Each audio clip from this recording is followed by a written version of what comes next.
So Perfect. thank you very much for taking a minute out. Before we begin, where are you coming out of? Uxbridge, Massachusetts. Right on. Okay, cool. So New let me Englander. ask you, I'm in Kansas City, Missouri, the land of St. Mahomes. So, Nice. um, so I want to begin our conversation with what we've lived through for the last 3.5 years, which has been a global pandemic. How did Mhm. you get through it, and how did it change you? Okay. I will never forget. I was in Target and I actually ran into my ex-girlfriend at the time, and everyone was buying toilet paper.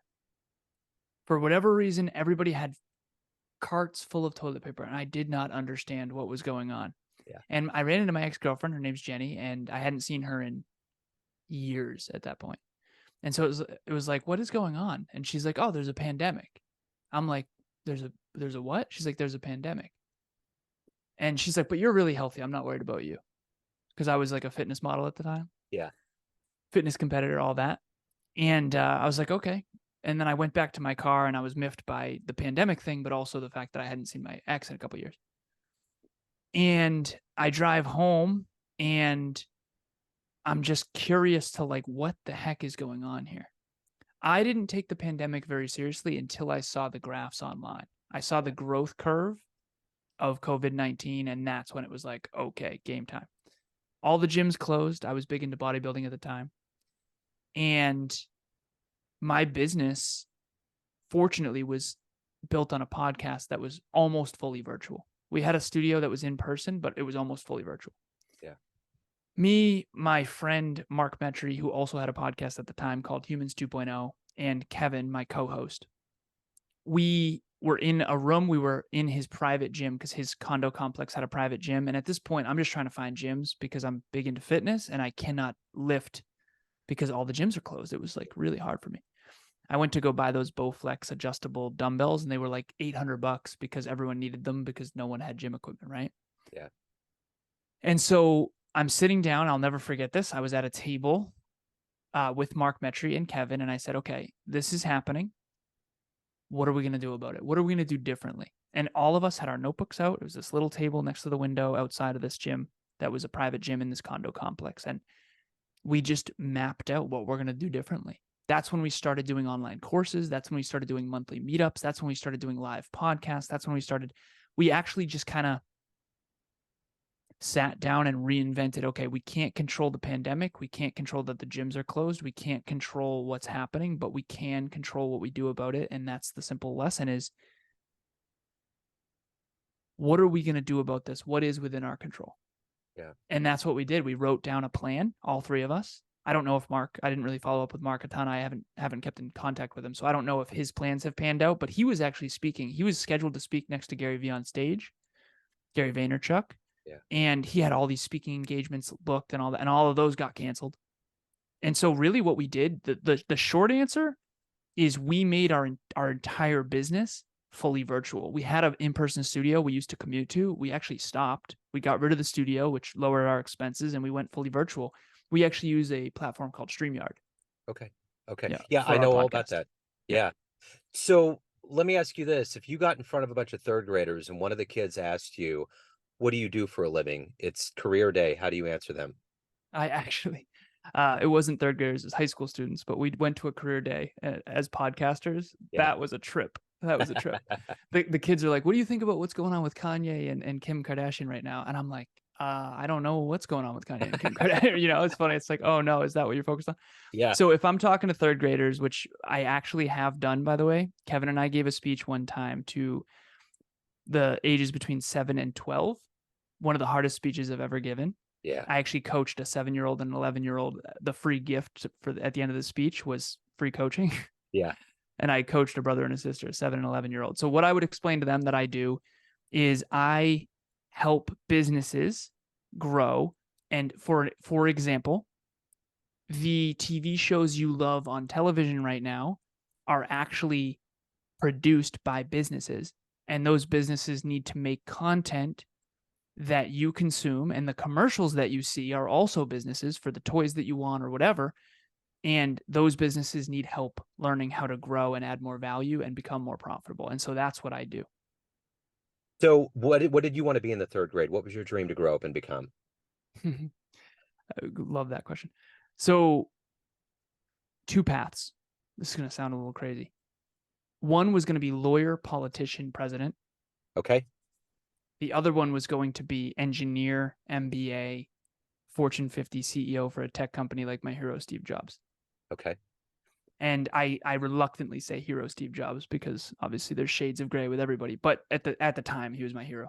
Okay. And so that was my goal. I wanted to be a Fortune 50 CEO and be an engineer. I wanted to be an engineer, and I ended up going the engineer route Yeah. instead of the lawyer route.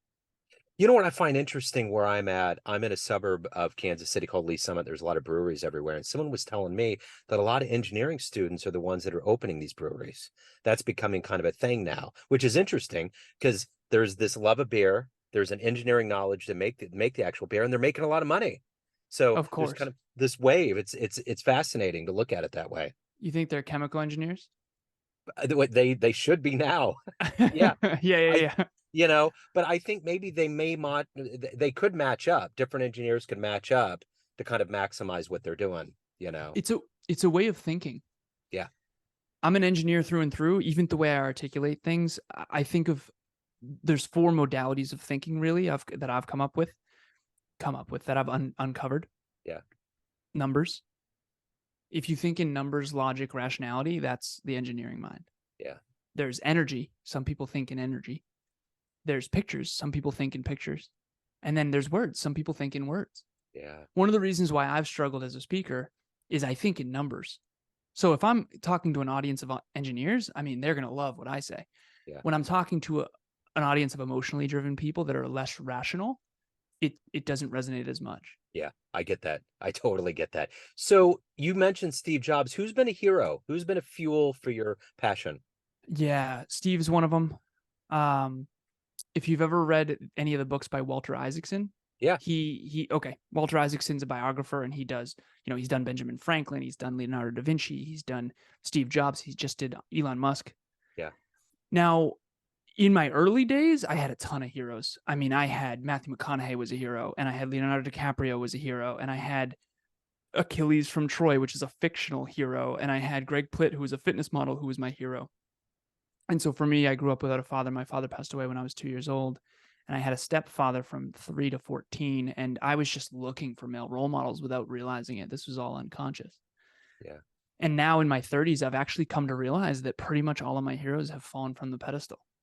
I Wow. read their biographies and I just realized that you always know that at some point you're going to outgrow your heroes. And I don't mean outgrow them in the sense of I'm better than them. That's not what I mean. What I mean is you realize they're not what you thought. Like I literally just found out Elon Musk has 11 children. I just found out today. Yeah. And while I do look up to him as a business owner and as an engineer and as a physicist, I don't agree that he's spending quality time with his children. And again, I don't want to hate on Elon Musk. He gets to do what he wants. But at the end of the day, I can't have a hero who is an absent father. Yeah. And because I had a stepdad who didn't really, do a great job. And so at the end of the day, I had tons of heroes growing up. I mean, I had a teacher named Mrs. Pryor. She was my hero. She still is in many ways. Uh, fictional heroes, Captain America, for sure. Those kinds of things. But Yeah. now, another one too that might be fun. The very first Star Wars episode, The Phantom Menace, Yeah. Qui-Gon Jinn. Do you remember Qui-Gon Oh Jinn? yeah. Yeah. Yeah. Yeah. That was a hero of mine. Wow. Liam Neeson is the Yeah. actor. Liam. Qui-Gon Yeah. Jinn. Yep. For sure. So if you could meet one person alive on the planet right now, who would it be? Before earlier today, I would have said Elon. One person alive on the planet right now. Who would it be? It would probably be Tom Brady. Okay. Yeah, his work ethic, his self-discipline. He also seems like a good father. Yeah. And to me, I don't really like that a lot of people don't lead by example. Yeah. And I feel like he does walk his talk more than anyone else I've studied. And so, yeah, probably Tom Brady. So speaking of Tom Brady, he has a high amount of motivation to get what he wants to get done. What is that for you? What gets you out of the bed? What gets you to want to accomplish what you want to get done with your life? Um, because we're short on time, I'm trying to give you the shorter answer here. But Sure. when my father passed away when I was 2 years old, I grew up hearing stories about my dad. His name was John. And all the stories that I heard growing up were all these really impactful stories. I could see the impact that he had on all these people. My aunts, my uncles, my mom's friends, their friends' friends, like everyone knew John. Everybody loved John. That was kind of the thing. And Yeah. he was in sales, so everyone bought from John. That was the mantra. Yeah. And my stepfather was actually a close friend of his. And so, anyways, I didn't know any of this while I was growing up, but now in hindsight, I do realize legacy has always been really important to me Yeah. because I saw the impact beyond someone's life. Yeah. My father passed away when he was 28 years old. And so what gets me up in the morning really more than anything is I have these core values actually on my desktop background. There's 3 of them. One is legacy, one is mastery, and one is potential. And while it might sound fluffy, at the end of the day, how can I do the most good? What is the most good that I can do for this world? How do I do all I can with all I have? How do I do all I can with all I have? What's the best use of my time right now? The company that I'm a part of is called Next Level University. And the idea is that no matter how hard your past has been, you have a bright future. Everything I do is to try to help people build a bigger, brighter future, because I think the opposite of having a big, bright future that you're hopeful for is actually depression and nihilism and hopelessness. There have been times in my life where I was so dark, so hopeless. I had an alcohol problem, all kinds of stuff. And the one thing I always had, fortunately, in my darkest days was a bright future. And I know a lot of people don't believe in themselves. And so they don't believe in their own bright future. And so they don't invest in their own bright future. And so the last piece of this will be, this is what gets me up in the morning. There are 2 cycles in life. One of them is you believe in yourself, so you invest in yourself. And when you invest in yourself, you grow, which makes you believe in yourself even more. That is the upward spiral of success. Unfortunately, many of us are in the opposite cycle, which is I don't believe in myself, so I don't invest in myself. And when I don't invest in myself, I don't grow, which then what? Makes me believe in myself even less. Yeah. And so that's what motivates me, is helping people get in that upward trajectory. Because even if you don't get to the top of the mountain, it's the climbing towards something great that helps us grow and ultimately be fulfilled. So in all of the success stories you've had of helping people, what's one of your favorite success stories with a client? Mm. So at this stage, I actually track this. I just surpassed 4,600, 4,600 coaching sessions, and they're all hour long and they're all deep. And most of them I go over. I tend to overserve, which is a habit I need to break, Yeah. which is why I told you I had a hard stop at the beginning, because I Yeah. know I'll just keep going. Yeah, But right. anyway, but anyways, so what is the best success story that I have? All right, there was one client, and she was actually a dear friend of mine. She wasn't even a client at the time. We used to go to the gym together pre-pandemic. It's probably 4 years ago. Name's Bianca. She's still a client now. We leave the gym. We just crushed a workout, and I was already a speaker at that point. I'd spoken at colleges and different various things. And I was trying to practice being a better speaker. I was on social media. I had thousands of Instagram followers, blah, blah, blah. And I had hundreds of podcast episodes. And she, right outside the gym, I'm walking down the steps and she just stops. And she has one of those really vulnerable, weird moments of like contemplation. And I'm like, what? I'm like, what's going on? Are you okay? And she's like, I'm a terrible speaker. I'm like an awful communicator. I suck at this. Like, how do I become a better speaker? That's literally the question she asked. How do I become a better speaker? And I gave her the simplest advice I had. I said, go on your Instagram story once a day and try to add value to someone else's life for 1 minute, because the story cuts you off at a minute. Yeah. And just do that and practice. Just practice and take messy action and fail forward. That worked so well. She ends up being a client. So from friend, more of like a mentorship, to client. And now she's been a client for 3.5 years now, paying client. Yeah. And I actually coach her business now. She has a business with my intimate partner who she introduced me to. So I always say, thank you so much. You know, you introduced me to the love of my life. Really, Yeah. what she did is, try to be brief about this, but Emilia heard Bianca, who's the person I'm talking about, Yeah. told Emilia that you got to check this guy's podcast out. I was a fitness model at the time. We had a podcast called the Hyper Conscious Podcast, all about acutely aware thoughts and raising your awareness. Change the way you think, change the way you act, change the way you live. So anyways, she ended up going to my Instagram and seeing all this fitness modeling. And my current intimate partner, her name's Emilia, love of my life.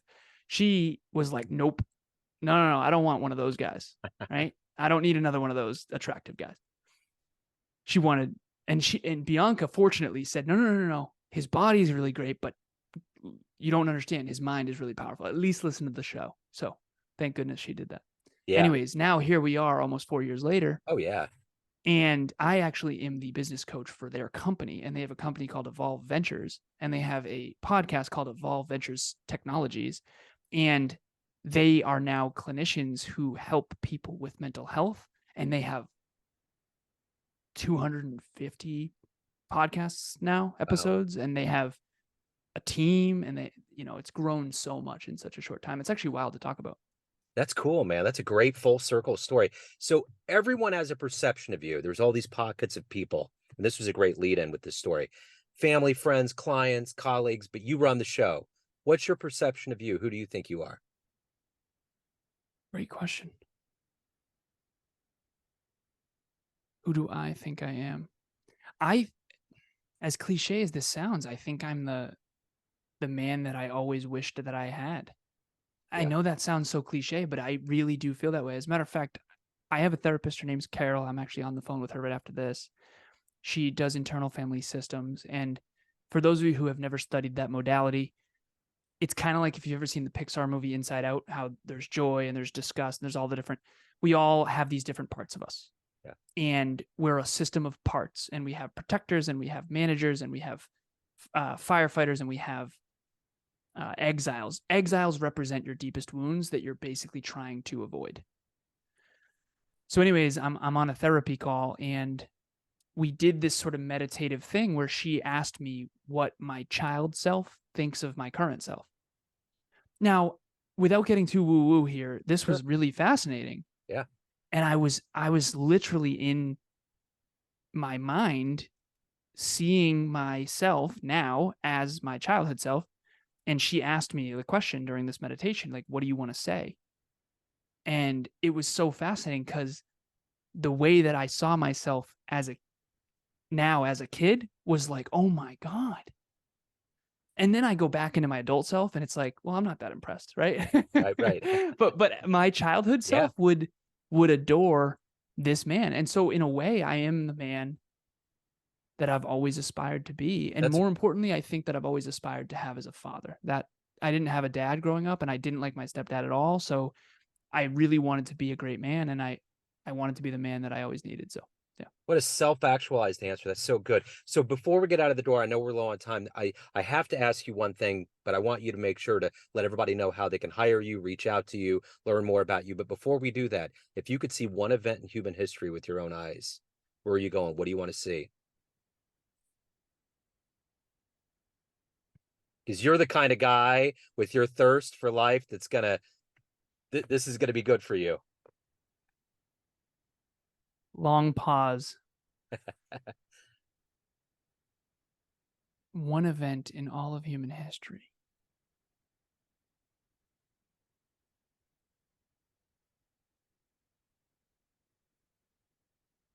The thing that came up for me, Martin Luther King Jr. speech, I Have a Dream. And the reason why is because I've actually studied it a bit. I wrote a blog about it recently. And Martin Luther King was one of the best orators in the world.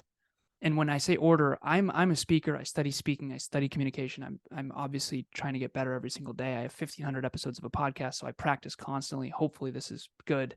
But the point is he apparently, based on the research that I've done, apparently didn't have any of that prepped. He felt it in the moment and went into flow and canned his notes. Yeah. And just that tail end of the speech about I Have a Dream was apparently not written. Wow. Yeah. And again, whether or not that's true, I don't know. I think it probably is, because when you hit flow, that's where the magic happens. And hopefully that's happened a little bit on this episode. But yeah, I would want to be there for that for sure. Yeah. Yeah, no, you're good. You're spot on, man. I love the way you approach things. How can people get in touch with you? How can people learn more about you, hire you? Where do they go? Thank you for the compliment about that. I really appreciate it. Yeah. So we have a website called nextleveluniverse.com. The best place you can go is called Next Level University. It's a podcast. We're on all the platforms. But at the end of the day, you can find me on Instagram. You can find me on Facebook. You can find me on YouTube.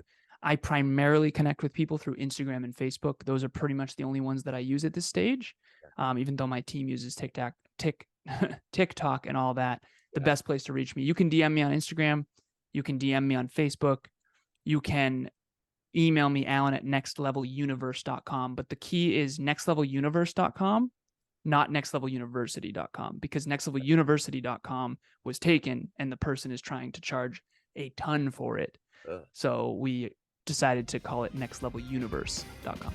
Absolutely. We did that intro scene of Big Bang. We got in and out. We did it all. We went right through the timeline. So we made it. Everything's good. It's been great to get to know you. Thank you for being raw and open. Best of luck with everything. I appreciate it. Thank you so much, Joe. I really appreciate it. Great questions. Yes, sir.